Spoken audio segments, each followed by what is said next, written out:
भारत के पड़ोसी देशों में चुनावी माहौल पूरे शबाब पर है। बांग्लादेश में चुनाव हो चुके हैं, शेख हसीना की सत्ता में वापसी हो चुकी है।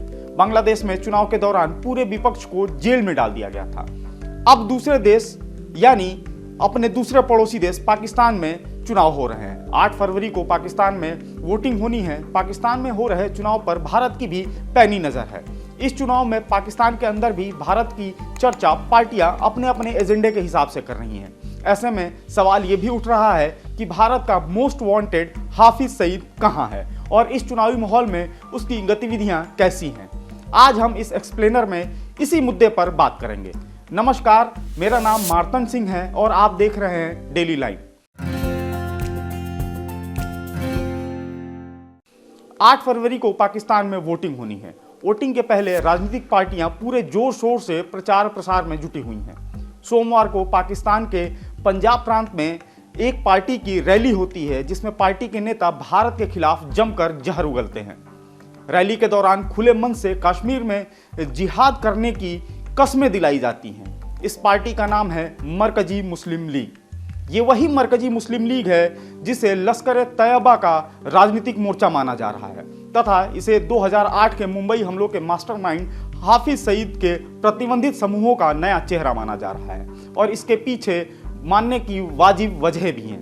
मसलन इस पार्टी ने पाकिस्तान के अलग अलग जगहों से जिन उम्मीदवारों को चुनावी मैदान में उतारा है वो या तो हाफिज सईद के रिश्तेदार हैं या फिर पूर्व में लश्कर-ए-तैयबा, जमात-उद-दावा या मिल्ली मुस्लिम से जुड़े रहे हैं। खुद हाफिज सईद का बेटा हाफिज सईद तलहा भी इसी पार्टी से प्रत्याशी है। यही नहीं, हाफिज सईद का दामाद हाफिज ने गुज्जर भी इसी पार्टी से उम्मीदवारी अपनी पेश कर रहा है। पाकिस्तान की आतंकवाद रोधी अदालतों ने टेरर फंडिंग के कई मामलों में हाफिज सईद को कुल 31 साल की सजा सुनाई है। वो फिलहाल लाहौर की एक जेल में बंद है। उसे 10 दिसंबर 2008 को संयुक्त राष्ट्र द्वारा वैश्विक आतंकवादियों की सूची में भी शामिल किया गया था। हालांकि हाफिज सईद की पाकिस्तान की राजनीति में पैठ बनाने की इच्छा कोई नई नहीं है।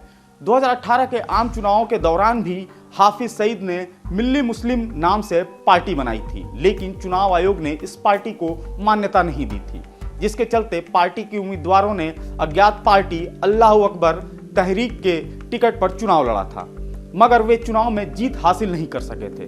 बता दें कि हाफिज सईद पर 2008 के मुंबई हमले की साजिश करने का आरोप है। वही इस हमले का मास्टरमाइंड भी बताया जाता रहा है। इस हमले में 161 लोग मारे गए थे। हाफिज सईद कई मामलों में भारत में वांटेड है। यही नहीं, संयुक्त राष्ट्र और अमेरिका दोनों ने हाफिज सईद को विश्व के चरमपंथियों की लिस्ट में शामिल कर रखा है। इससे पहले अंतर्राष्ट्रीय दबाव पड़ने पर उसे घर में नजरबंद करने के साथ ही वॉच लिस्ट पर भी डाला जा चुका है।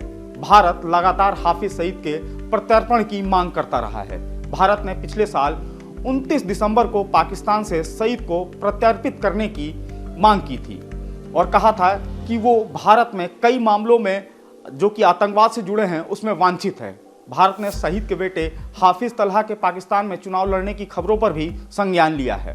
वैसे पड़ोसी देश में कट्टरपंथी आतंकवादी संगठनों को मुख्यधारा में लाना कोई नई बात नहीं है और यह लंबे समय से सरकारी नीति का हिस्सा रहा है। आज के इस सेगमेंट में फिलहाल इतना ही। हमारा ये वीडियो आपको कैसा लगा ये कमेंट सेक्शन में हमें जरूर बताएं और सब्सक्राइब करें हमारे डिजिटल प्लेटफॉर्म डेली लाइन को।